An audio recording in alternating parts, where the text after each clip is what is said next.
Good morning friend, કેમ છો બધા? મજામાં?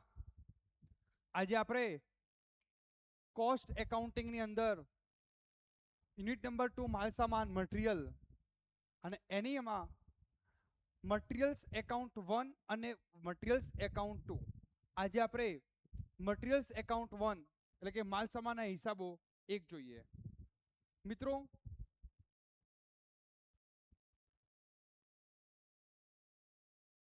અહીંયા સૌથી પહેલા આર્થિક વર્દી શોધવાનું સૂત્ર ફોર્મ્યુલા આર્થિક વર્દી જથ્થો, જેને આપણે સંકેતમાં આપણે શોર્ટમાં EOQ કહેશું, ઇકોનોમિક ઓર્ડર ક્વોન્ટિટી. કેવી રીતે શોધાય? તો 2AO 2 ગુણ્યા A એટલે વાર્ષિક વપરાશનો જથ્થો, O એટલે ઓર્ડર મૂકવાનો વર્દી દીઠ ખર્ચ, ઓર્ડર મૂકવાનો ખર્ચ O, એકમ દીઠ વાર્ષિક માલ વહન ખર્ચ, એકમ દીઠ વાર્ષિક માલ વહન ખર્ચ, P એટલે વસ્તુની એકમ દીઠ કિંમત. તો C અને P ત્યાં વસ્તુની એકમ દીઠ કિંમત લેવાની છે. જુઓ મિત્રો, કઈ કિંમત? એકમ દીઠ કિંમત. તો પહેલા આજે આપણે હાલ EOQ વિશે ચર્ચા કરીએ.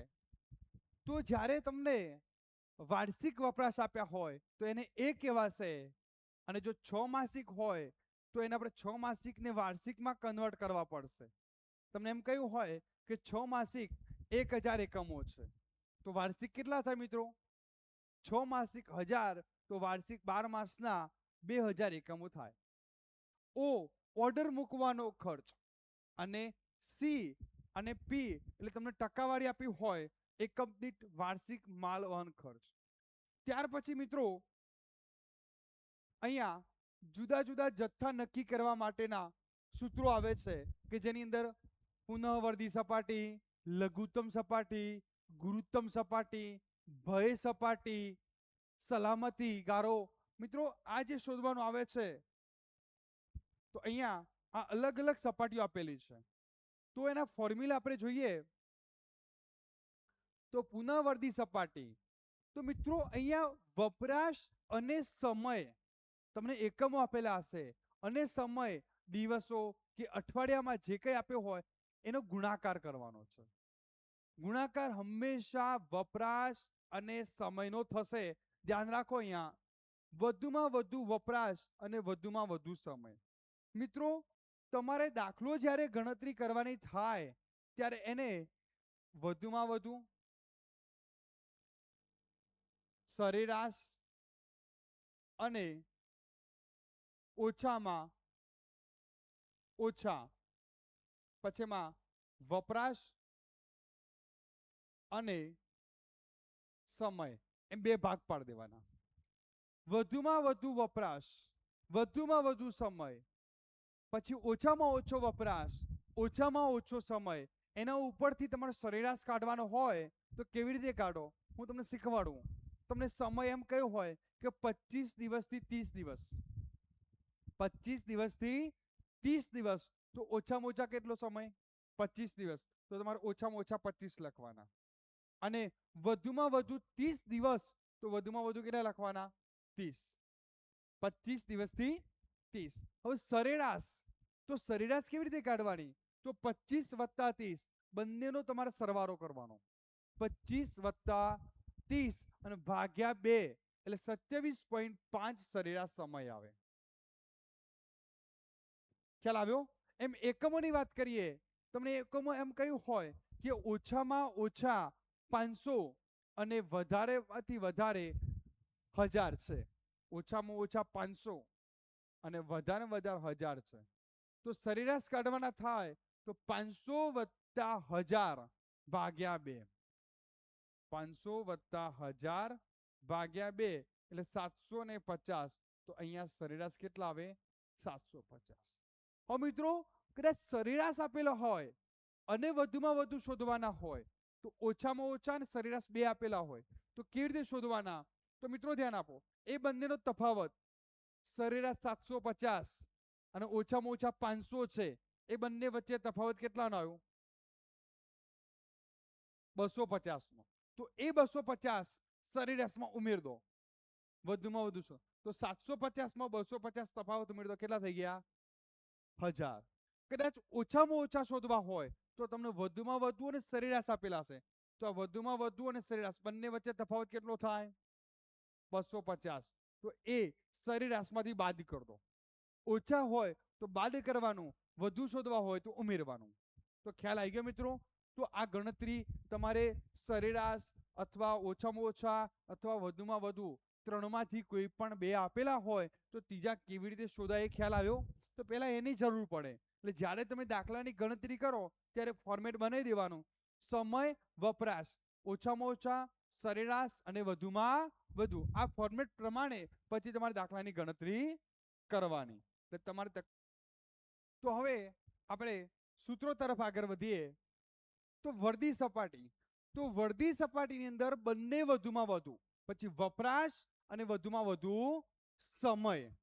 ત્યાર પછી લઘુત્તમ સપાટી શોધવી હોય તો મિત્રો લઘુત્તમ સપાટી શોધવા માટે આ વર્ધી સપાટીનો જવાબ, લઘુત્તમ સપાટીમાં બંને સરેરાશ આવે છે. સરેરાશ વપરાશ અને સરેરાશ સમય બંનેનો ગુણાકાર કરવાનો મિત્રો. સરેરાશ સમય અને સરેરાશ વપરાશ બંનેનો ગુણાકાર કરી અને એ ગુણાકાર કર્યા બાદ જે જવાબ આવે એ વર્ધી સપાટી આમાંથી બાદ કરવાનો. એટલે પહેલા લઘુત્તમ સપાટી શોધાશે નહીં. પહેલા કઈ સપાટી શોધવાની? વર્ધી સપાટી, એટલે પુનઃ વર્ધી સપાટી શોધવાની. અને એ શોધ્યા પછી એના જવાબમાંથી આ સરેરાશ સમય ગુણ્યા સરેરાશ વપરાશ બાદ કરવાનો. પછી આવે છે ગુરુત્તમ સપાટી. તો ગુરુત્તમ સપાટીની અંદર પણ વર્ધી સપાટીની જરૂર પડશે. વર્ધી સપાટીમાંથી આ જે જવાબ આવે છે એમાંથી ઓછામાં ઓછો વપરાશ અને ઓછામાં ઓછો સમય મુદત. વપરાશ એટલે મિત્રો અહીંયા સમયની વાત છે. મુદત.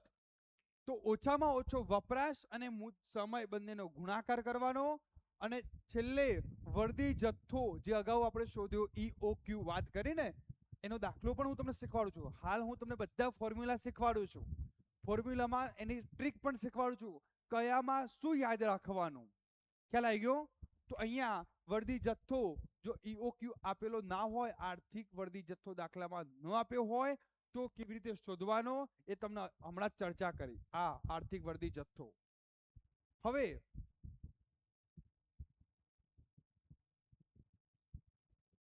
ત્યાર પછી લઘુત્તમ સપાટી પછી આવે છે સરેરાશ સપાટી. તો સરેરાશ સપાટી કેવી રીતે શોધવી? તો સરેરાશ સપાટી શોધવા માટે લઘુત્તમ સપાટી વત્તા, ધ્યાન આપજો, પ્લસ 1/2 વર્ધી જથ્થો. વર્ધી જથ્થો જે તમારો આવ્યો આર્થિક વર્ધી જથ્થો એના અડધા કરવા 1/2. પછી તમારે વર્ધી લઘુત્તમ સપાટી ઉમેરવાનું. તો સરેરાશ સપાટી શોધવા માટે તમારે લઘુત્તમ સપાટીના જવાબને ધ્યાન પર લેવો પડશે. લઘુત્તમ સપાટીનો જે જવાબ આવે એમાં ઉમેરવાના વર્ધી જથ્થાનો 1/2 ભાગ, અડધો ભાગ. ત્યાર પછી આવે છે સલામતી સપાટી. સલામતી તો તેની અંદર વધુમાં વધુ વપરાશ અને બાદ શું અહીંયા ગુણાકાર છે પણ વધુમાં વધુ સમય માઇનસ સરેરાશ સમય. વધુમાં વધુ સમય અને સરેરાશ સમયનો તફાવત છે મિત્રો. વધુમાં વધુ માઇનસ સરેરાશ અને એ તફાવત બાદ કર્યા પછી તમારે વધુમાં વધુ વપરાશ સાથે ગુણાકાર કરવાનો રહેશે. આ થઈ તમારી સલામતી સપાટી. હવે ભય સપાટી, ભય, ઇમરજન્સી, ભય. તો ત્યાં તાત્કાલિક શબ્દ હશે, જુઓ. તો ભય સપાટી અંદર સરેરાશ વપરાશ સાથે સમયનો જ ગુણાકાર હોય, પણ કયો સમય? ના અહીંયા વધુમાં વધુ, ના સરેરાશ, ના ઓછામાં ઓછા. કયો સમય? તો તાત્કાલિક. ખરીદીથી વધુમાં વધુ સમય. તાત્કાલિક અલગથી આપેલો હશે. ઇમરજન્સી, ભય લાગ્યો, ઇમરજન્સી. તો ત્યાં સરેરાશ વપરાશ સાથે તાત્કાલિક સમયનો ગુણાકાર કરવાનો રહેશે. ખ્યાલ આવી ગયો? આ ડેન્જરસ લેવલ ભય સપાટી આવી રીતે શોધાશે. ક્લિયર? તો આ તમારી 6 સપાટીઓ થઈ. ત્યાર પછી બીજો એક પોઈન્ટ છે માલ સામાન ફેરબદલી દર. ઓકે મિત્રો, માલ સામાન ફેરબદલી દર માટે અહીંયા મેં 4 ફોર્મ્યુલા અહીંયા આવરી લીધી છે.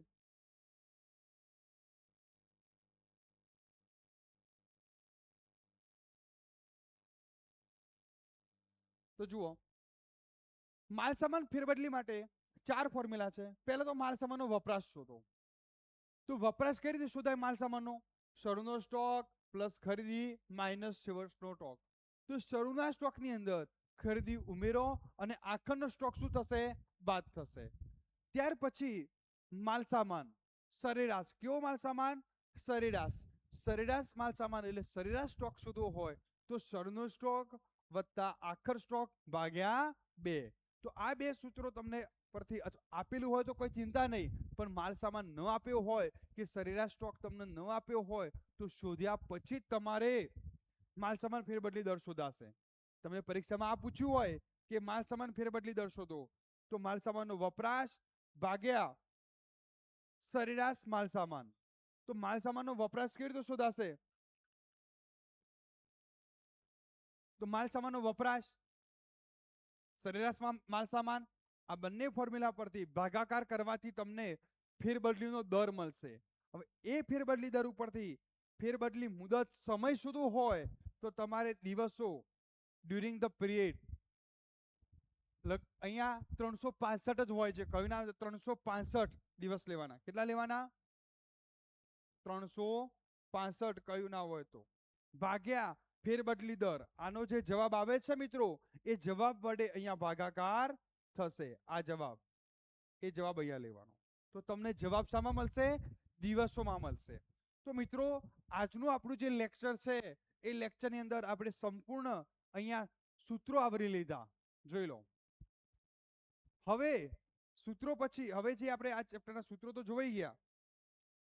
હવે આપણે જે નેક્સ્ટ લેક્ચર હશે, નેક્સ્ટ લેક્ચર લઈએ. વિડીયો પર બહુ મોટો ના થાય એટલા માટે નેક્સ્ટ જે આપણો લેક્ચર હશે એની અંદર example from latest examination, previous year પૂછાયેલા, આપણે યુનિવર્સિટીમાં પૂછાયેલા આપણે બધા જ અહીંયા દાખલા હું તમને ગણાવું છું.